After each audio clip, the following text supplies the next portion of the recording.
This episode of The Ritwit is brought to you by the extremely special, supremely effective, and highly experimental technology known simply as the Story Shades. Have you wanted to put some new color into your works? Just by changing lenses, you can instantly cast your story in some new fashion without all the time wasted on edits or hard-to-erase marks. Proudly presented by the booming company Encouraging Literacy, these handy spectacles will make a true spectacle of the tried-and-true novels you have to read time and again. Thanks to the generosity of CEO Mr. Literati II, you literally need only one payment of $49.98 plus shipping and handling to complete your order. But wait, there's more. Order in the next hour via the company website, and you can get 5 exclusive extra lenses thrown in for free. That's right, an extra $25 value for FREE if you order within the next hour. You can even mix and match lenses if you so choose. They are removable, so you can use one matched set, or take your favorite 2 emotional themes and try blending them together. Guaranteed to make your reading more exciting, more fun, more thrilling! But don't forget, these are usable for all kinds of media. Thought the online comments section was boring? Ha ha ha! Think again. Don't wait, get your starter set and these extra special limited 5 lenses, all for the small amount of $49.98 plus shipping and handling. What are you waiting for? See how cool your story can get today. Or sad, or romantic, or tragic. The world is at your fingertips. Spectacle! I get it! Ha! Sorry, I just wanted to... Okay. Hey listeners, this is Matt Donald from The Ritwit. Our friends over at Encouraging Literacy have finished their latest and, I believe, greatest product. And they're letting us give you a special deal if you buy the Story Shades today. Just use the code RITWIT whenever you go to digital checkout on their website, encouragingliteracy.net.com.org.gov, and they'll add an extra 10% discount on your purchase. This podcast is just a recording, so we can wait while you go order these right now. Neither the host of The Ritwit or the company Encouraging Literacy are liable for any injuries that may occur during the use of the story shades, including but not limited to eye strain, severe headaches, slight nausea, incendiary vomiting, uncontrollable crying, drastic emotional whiplash, and exhaustion. Please note that the lenses are fragile and susceptible to breaking under suboptimal conditions. Any on the lens uses care and keep out of the reach of small children. If you need medical assistance for blurred vision or impaired color judgment for a period lasting longer than 3 hours, please consult the nearest optometrist right away. As a special thank you for our efforts in encouraging literacy amongst writers, Mr. Literati II gave us 2 pairs for free with a couple of story shades to try. We hope you enjoy some of the audio recorded during our beta test of these lenses. Remember, please read responsibly. Okay, are we doing the same lens or different ones to try first? You know me to be an adventurous fellow, right, David? I mean, I said it in episode 1 of The Ritwit. Ding! Let us go with different lenses. Suit yourself. I mean, there is the mix and match option. Ooh, that sounds even more adventurous. Here, take this humorous lens here, and I'll grab the horror one from you. Do we coordinate which lens goes where? Oh, forget that, let's read! And the guy looked at the failing orange sun, draped only in the blood of his fallen brothers, and wondered how in the world it got like this. Isn't that just hilarious, Donald? It's not bad, but I like this one better. And when his faithful companion was on his last breath, the man leaned over and gave it a giant hug. Who gives hugs when people die anymore, David? And he slipped on the banana peel. And his in-laws that he was trying to impress, his future in-laws, mind you, they just pointed at him and laughed. It's so horrible. It's so sad. Yeah. Like, he just made a fool of himself. And then this pie that they were cooking got launched from the fall and landed right on his face. Oh no, that's gotta hurt. It was raspberry. No. It must have been really hot too. That's awful. I can only imagine. Oh God, though. It's so sorry. That poor man. All he was trying to do was impress his future in-laws. And then the banana peel and the pie. Oh no. Okay, there we go. That was good. I wouldn't take you back if you finally stopped leaving the toilet seat up, she said, voice ringing in the courtroom. That's only the first of your problems. It's like the problems have morphed into some phantasm that's just that's sitting in the courtroom with them. Oh God, where's the exorcist when they need one? This is so terrifying. Let's change lenses. As you can see, we had a very emotional time using these story shades. But hey, you should stop waiting for us and just try it for yourself. We can be paused, you know. Welcome, fellow nerds, to another episode of The Ritwit, the show that asks life's least important questions like, how do the French cook their stories? Or, how does one detect bullcrap with a detecting device? Or, how many monkeys eating cerebral stimulation beans does it take before one of them is farting out Shakespeare? Well, I was going to say, the other question would be, how many beans does it take? I don't think it takes that many, it just takes infinite monkeys.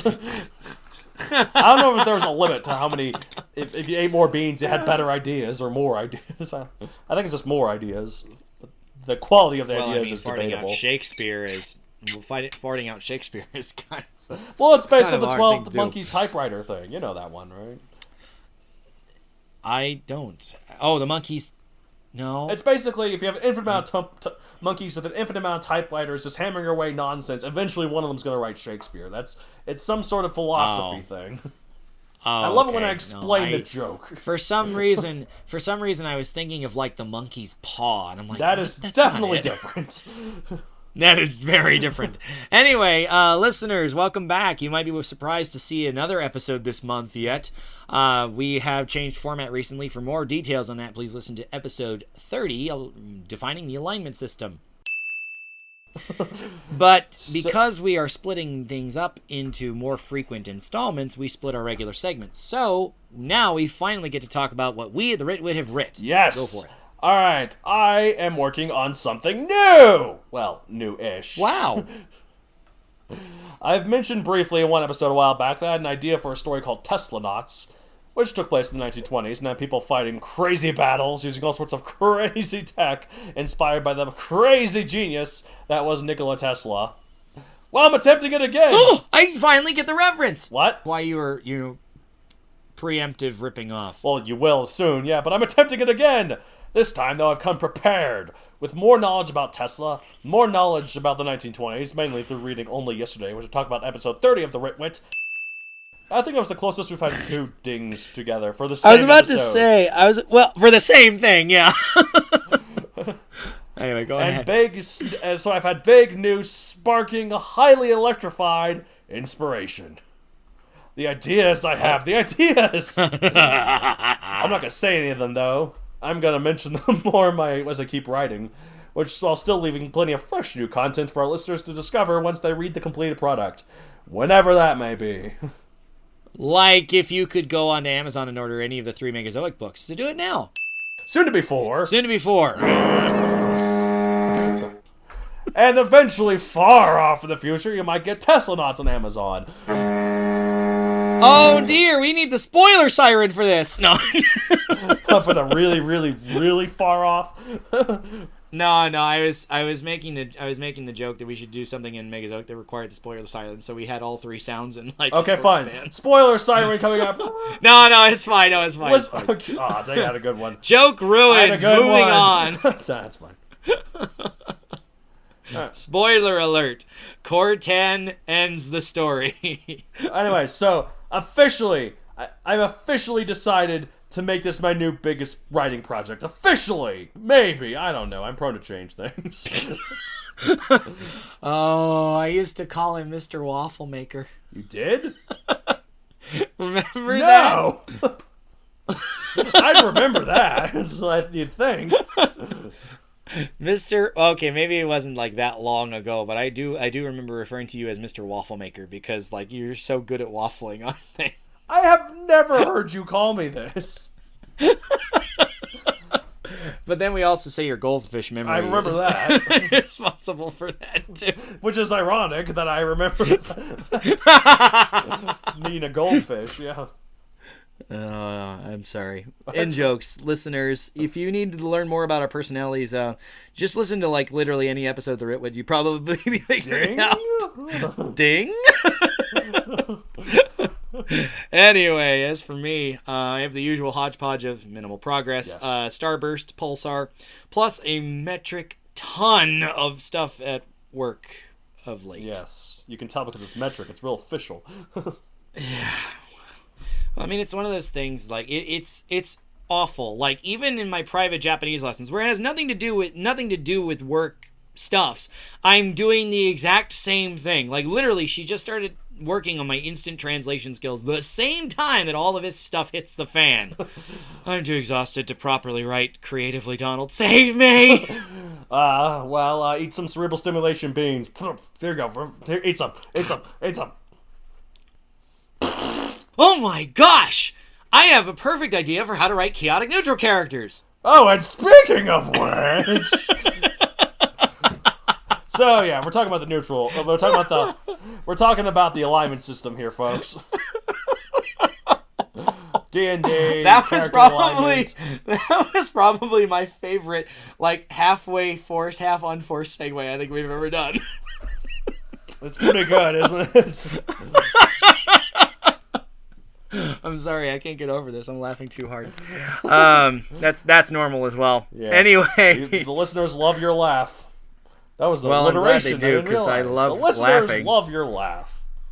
Well, thank you, listeners. Please keep supporting this podcast. We'll talk more about how to do that next time. Later. But anyway, yes. So we did mention the alignment system, new format, of course. This is week 3. Yes.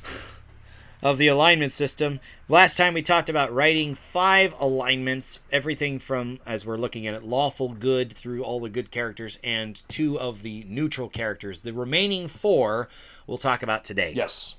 Starting with chaotic neutral. Yeah! Segues meaning something. Chaotic neutral. These guys, they're real pieces of work, aren't they? They are. They're real wild cards, if you let me say. Oh, I certainly will let you say. So similar to last time, we did obviously define these in episode 30, so listen to that.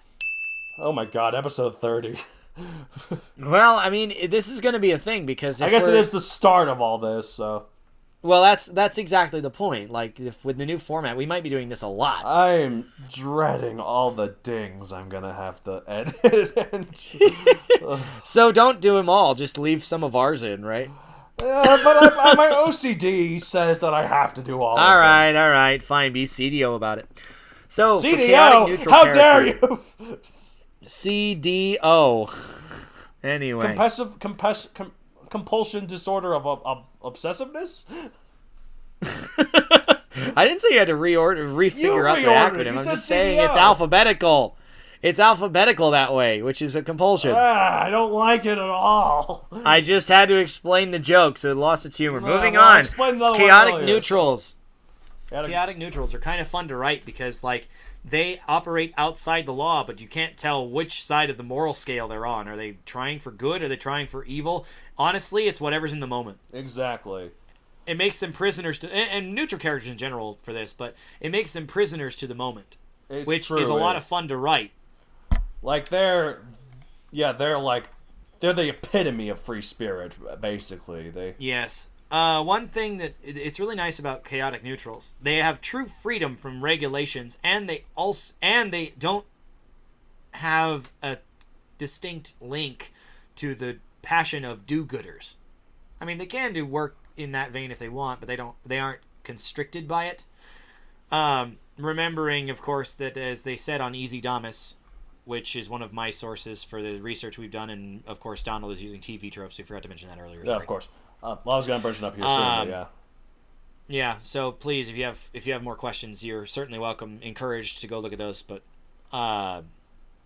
they say, like, the chaotic... What was I going to say? I lost it because I had something to say if you wanted me to just go for it. Go for it. Okay, so according to TV tropes here, there's a variety of... They have 4 different flavors that the chaotic neutral can come in. The hedonist. They are interested and fulfilling their own desires and pursuing their own Right. interests. Yep. The anarchists, they are prepared to work within a group system in order to challenge an establishment system or further their cause. Sure. The rebel, they're counterculture just for the sake of it. I sometimes find myself going into this. Yeah. What was the last one? The nutter. Just like basically just a jester. Not like an evil one, but just like someone who's just unstable. They're too caught up in themselves to be good or evil. They just... The Mad Hatter, for instance. Yes, exactly. Okay. Sorry, I remember what I was going to say about it. Easy I Damas thought it would has... spurt in your memory. Whatever. Yeah, well, it worked. Easy Damas has the quote about alignments. They are not a straight jacket. Yes. For restricting your character. It is something that you use as a guideline rather than a script. So, chaotic neutrals, they sometimes go one way. They sometimes go another way. But generally, they're in it for whatever feels right. And it's not always sensible, not always, explicable to the rest of the world. Right. That they inhabit. Makes sense to So me. how do you write these people? They're like the plot ninjas in literal form. That's pretty good. I like that. I mean, seriously, that's what it is. They spur things on because they want to, or completely withdraw and just hide out of the public eye because they don't give a crap. So Right. Exactly. So there's that. Do we need to say anything more about chaotic neutral? They're just, they do whatever they want, man. They're... It's great. It's so... like if I decided to go rogue and say, well, we're not talking about ridding anymore. We're going to talk about Power Rangers, by gosh. And I'd be like, no, I'd be the lawful one because no, we got rules, we're sticking to them, damn it. Oh, the fun times we have recording the Ritwit, folks. You guys are missing out if you aren't listening. Tell your friends, I really need to invite save your some of family. these bloopers. They're great. Well, that's why we're, theoretically doing it, right? Someday We'll actually use Speaking of which, I haven't done the YouTube thing yet. I broke my own rule. I told you to get on it before... Oh, I'm about fed up enough that I'm just literally thinking of stopping my recording right now. That's why I thought I'd tell you in the middle of it, because that way it's just... I'm sorry. Listeners cannot see me raising the middle fingers at full force from both sides here. Oh no, so many middle fingers. He only has 2, but he somehow threw me like 6 now. It's so... Oh, you jerk. I'm scared. I told you to get on it. I'm scared to start YouTube and fall under... I'm such a coward. Oh my god.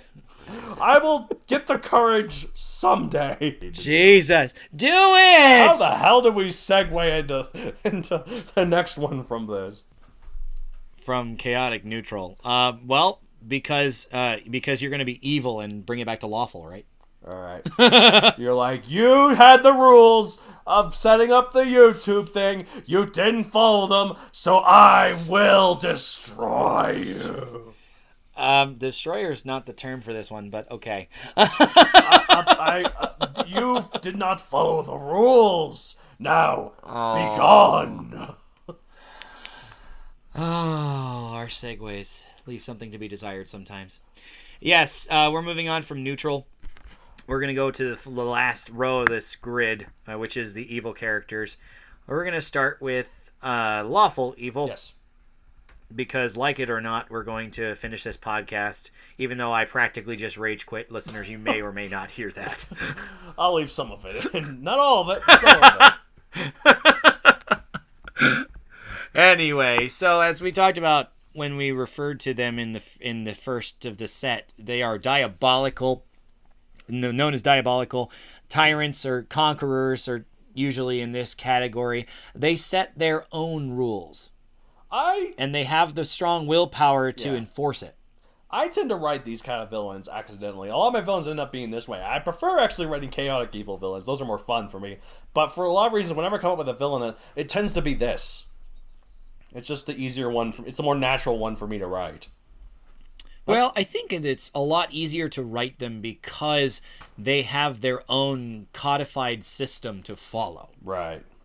A true chaotic evil, and I'm not trying to get too far ahead of myself here, is obviously literally prisoner to their own belief in that second, right? Right. So literally anything on the table at any time for any reason, whereas lawful evil is easier to write because they're more predictable. Right. Yes. And I mean, yeah, it's a little cliche to think about it this way, but if you don't have them as somewhat predictable or not following their code, then why do they have one? Exactly.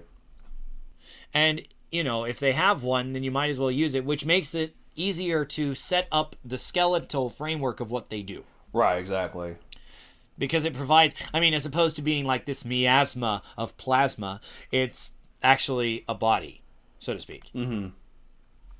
Sorry, I couldn't resist that weird. It sounds fun to me. It was really neat. But like this blobless goo, if you want to consider chaotic this blobless goo, it's a skeleton. Now you get to fill in the details, which is a lot easier than making a blob of goo into a body. Yes, exactly.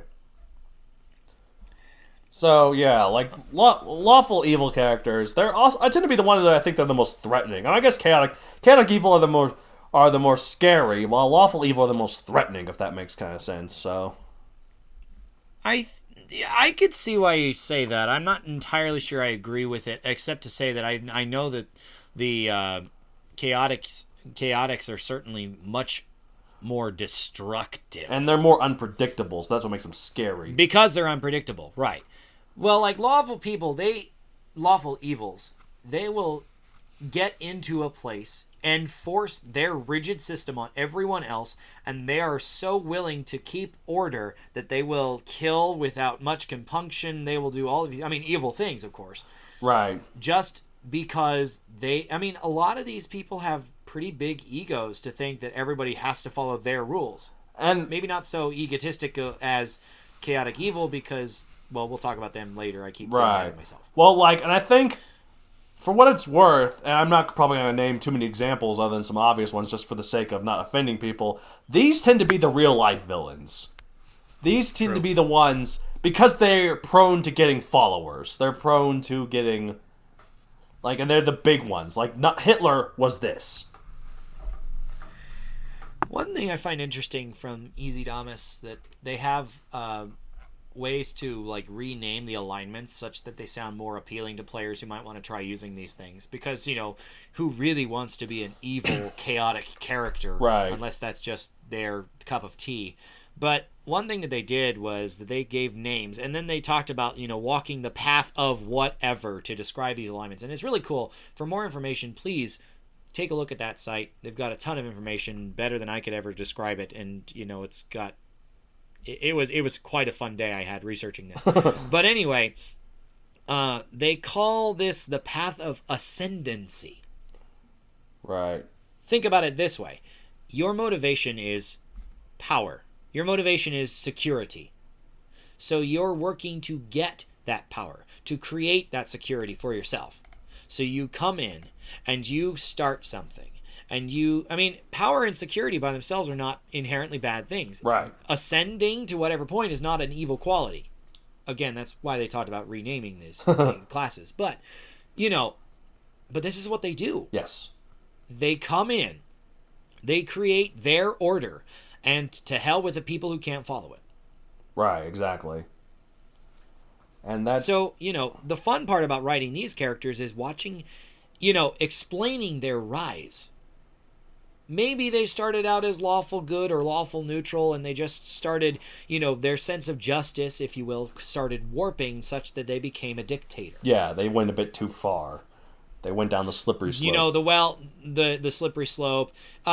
Well-intentioned extremists, to reference a trope that I tend to like those kind of villains a lot, they might fall here at the end if they have enough power to set the code. Exactly. If they have enough power to set the law. Yes.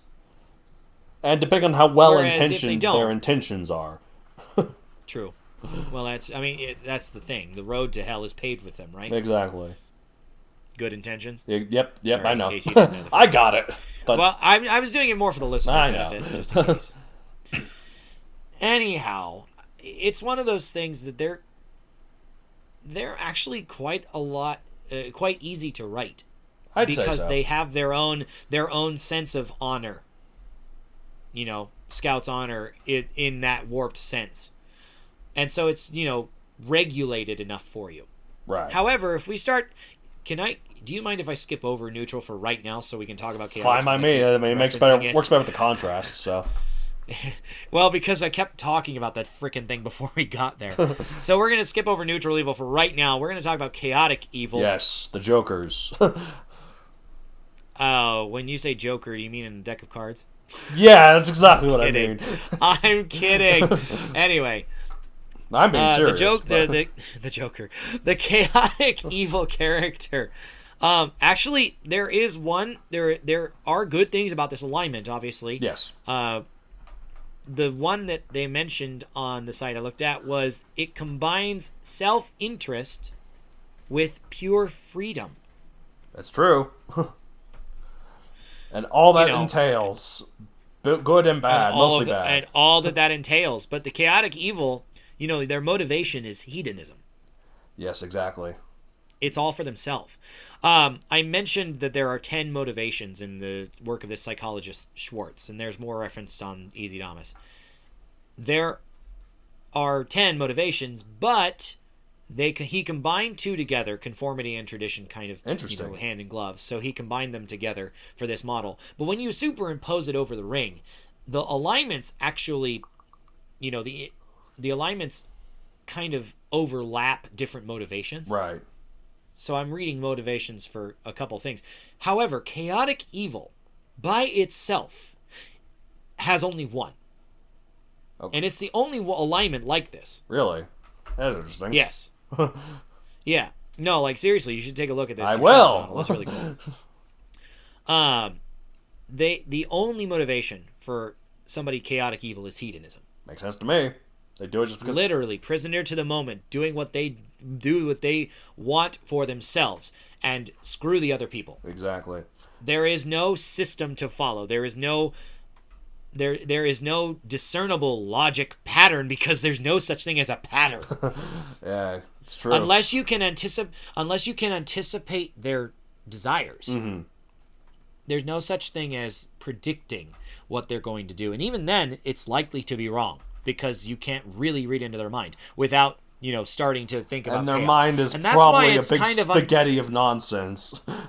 A miasma of plasma.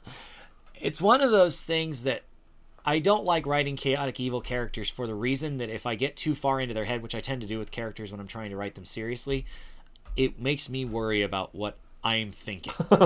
I get that. I'm entirely serious. I understand that. I find these characters a lot of fun to write, but I totally get what you're saying.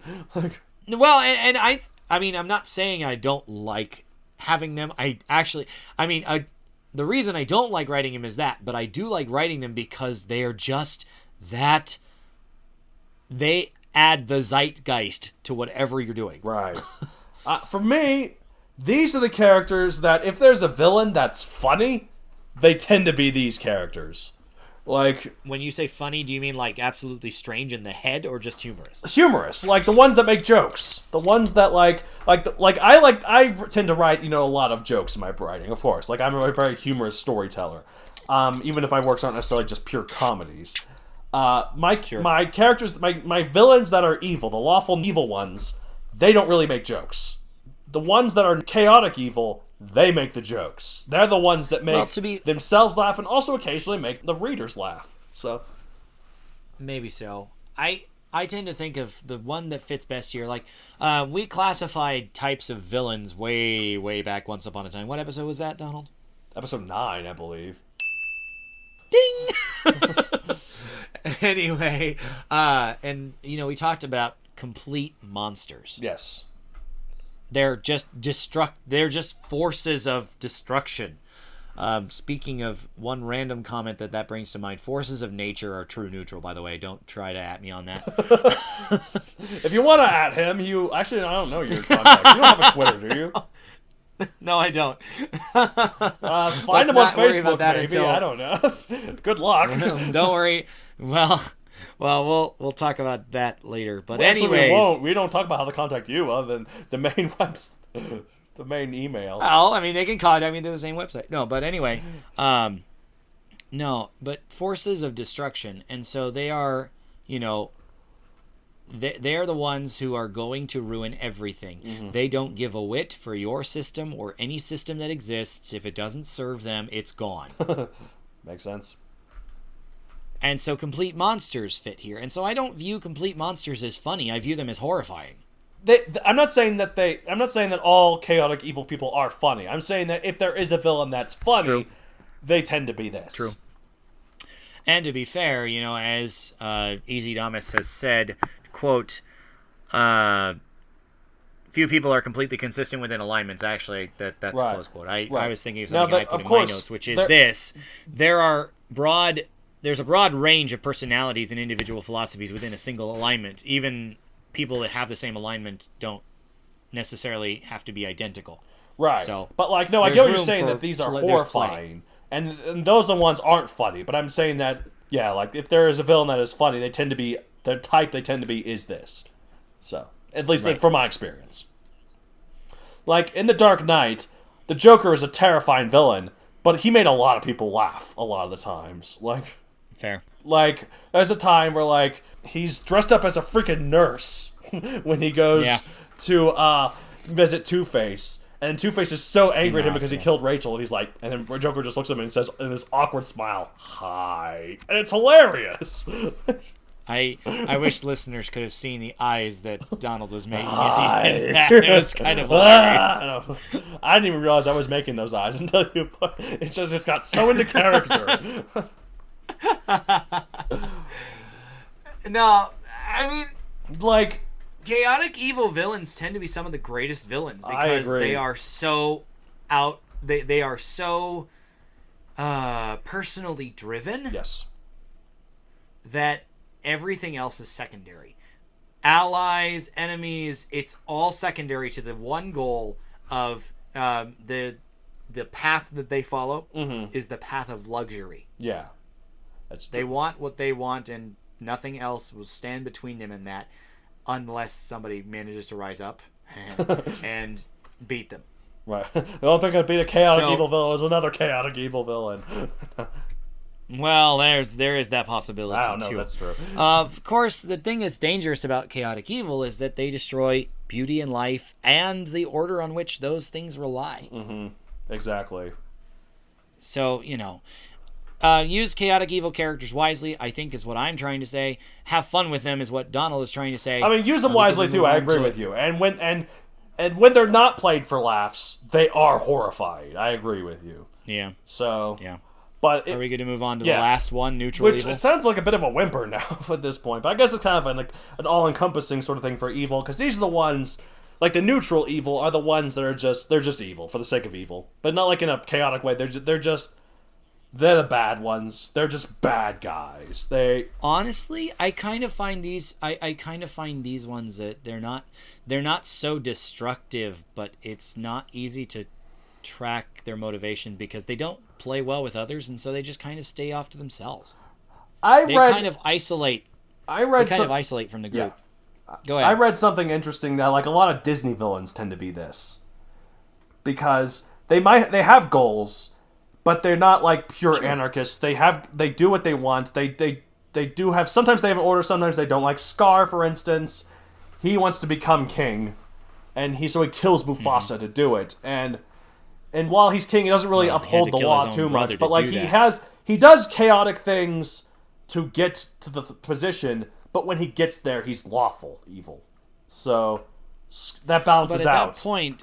But at what point do you just declare that he changes alignments? Because that's something that can happen as well. Well, it's just both of them are in his character. That's why he is true neutral. Fair. It is so. I'm not true neutral. I mean neutral evil. Neutral evil. Yes. Yeah. The good thing about the best part about being neutral evil is that you advance yourself without regard for other people. Right. So you don't let others hold you back, or you maybe don't even need their encouragement. You just work to strive. You strive for the best form of you. Yes. Of course, you're doing things with somewhat malicious intentions or things that will probably harm other people along the way. So it's not great, but right. these characters, as far as villains go, they're kind of middle of the road. And because lawful is pretty easy to tell and chaotic is very easy to tell, these kind of just cover the rest. Basically, and they're the middle ground. They're the ones. I'd wager like 80% of villains are this. Their motivations, by the way, are achievement and power. Yes, makes sense. They don't care about the security of the lawful evils, and they don't give a crap about necessarily the hedonism of the chaotic evil people, but they want achievement. Well, like another well Disney villain that example is Ursula from The Little Mermaid.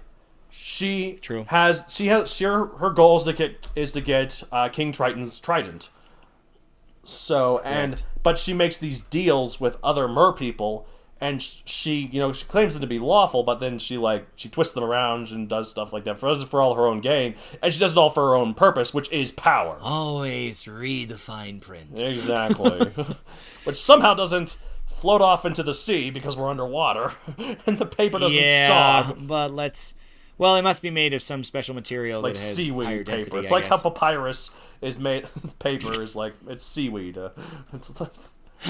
I'm sorry. The fun pronunciation thing that you did there sounded like you said hippopyrus. Hippopyrus. And I'm just thinking of hippocampus, and I'm thinking, what if they made like hippocampus skin as paper or something? I'm just thinking it'd be really. That's intriguing. the weirdest thing I think you've said throughout this entire podcast.